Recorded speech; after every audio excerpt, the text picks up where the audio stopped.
A 400-pound bear kept showing up at this man's window, waving at him like it needed something. And when he finally followed it into the forest, what he found changed everything. Luka had just moved his family from New York City to rural Montana. No crime, fresh air, good schools, the perfect life. Except for one problem: a massive bear that wouldn't stop visiting his house. At first, it just stared through the patio door. Then it started waving. Then it started beckoning, like it wanted to be followed. And here's the thing, Luka had never seen an animal behave this way before. Most people would call animal control. Luka decided to follow it. And what happened next? Well, you'll see why this bear refused to take no for an answer. Now, you might be thinking, why would anyone follow a wild bear into the woods? Fair question. But Luka wasn't some adrenaline junkie. He was a remote worker, a dad of two, someone who'd grown up in the city where bears were mascots, not predators. The first time the bear showed up, Luka's kids dragged him downstairs at dawn. There it was, sitting on their deck, staring through the reinforced glass. And then it did something that made absolutely no sense. It waved. Not a random movement, a deliberate gesture. His kids thought it was magical. Luka saw the claws, each one the size of a steak knife, and knew this wasn't Paddington Bear. But here's where it gets strange. When they moved closer, the bear jumped up, ran to the forest edge, stopped, and looked back, like it was waiting. What could make a wild animal seek out humans like this? The bear came back, and again, and again. Luka's wife, Andrea, was furious. "We moved here for peace, not to be stalked by wildlife." She threatened to pack up the kids and drive straight back to the city. And honestly, Luka couldn't blame her. So Luka did what any desperate man would do. He reinforced the trash cans, locked everything down, and stayed up all night with a pot of coffee, waiting by that glass door. And at dawn, the bear returned. Same routine: wave, beckon, run to the woods, stop, wait, over and over. This wasn't random. This was communication. Can animals actually do that? Can they deliberately seek help from humans? The answer is yes. Dolphins have guided injured swimmers to shore. Dogs have led rescuers to trapped owners. There are documented cases of wild animals seeking human intervention when they're desperate.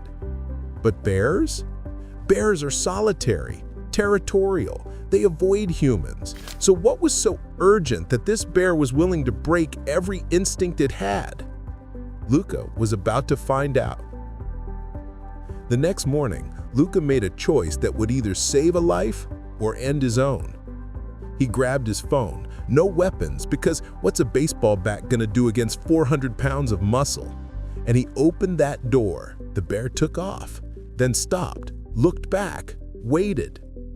Every time Luka hesitated, the bear sat down like a patient dog. Every time he caught up, it moved forward again. For 15 minutes, then 30, then an hour. Now here's what Luka was thinking. If this bear wanted to hurt me, it would have by now. But he was also thinking, I'm miles from home, following a wild animal, and my wife is gonna kill me if this bear doesn't. Remember, this is a city guy. He'd seen bears on National Geographic, running 35 miles per hour, taking down elk, and now one was leading him deeper into the forest. Then, the bear stopped, started frantically sniffing the ground, pacing, agitated. Luka backed up. The bear bared its teeth, massive, razor sharp. He froze. This was it. This was the moment he realized he'd made a terrible mistake. But then, the bear did something completely unexpected. The bear stood on its hind legs, caught a scent, and took off running. Not walking, running. And Luka had no choice but to follow. They were moving fast now. Luka's lungs burned, branches whipped his face, but the bear wouldn't slow down. And then he saw it. signs of human activity, trash on the ground, chopped trees, a path, and in the distance, a cabin. One of his neighbors lived there, a guy Luka had never met because everyone in this area lives so far apart. Now, you might think the bear led Luka to the neighbor for help. That's not what happened. The bear ran straight to the garage and started pounding on the door. Inside, Luka could hear shouting. The door opened, and there was another bear, smaller, barely breathing, lying on the concrete floor, a cub. The bear that had led Luka there, the one that had waved at his window, that had waited patiently for him to follow, was the mother, and her baby was dying. My neighbor explained he'd found the cub an hour earlier, sick and abandoned in the woods. He thought the mother had left it for dead. He was planning to take it to a vet, but he had no phone, no way to call for help. Suddenly, everything made sense. The frantic sniffing earlier, the mother had tracked her cub's scent. The repeated visits, she was looking for someone who could help. The waving, the beckoning, she was communicating the only way she knew. And here's the incredible part. How did she know Luka would help?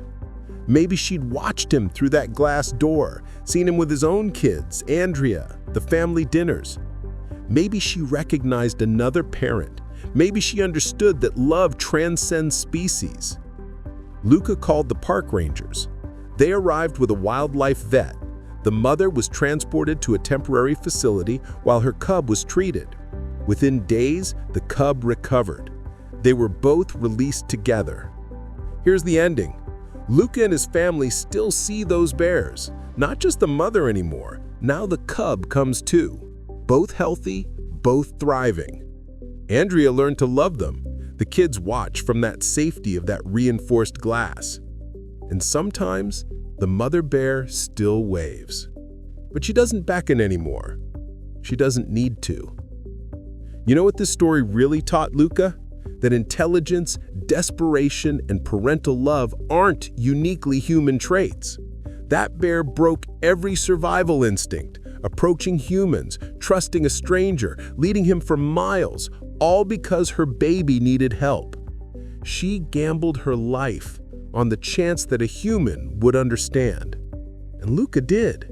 If this story amazed you, hit that like button, share it with someone who needs to hear it, and subscribe because we've got more incredible stories coming your way.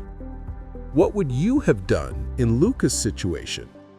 Let me know in the comments.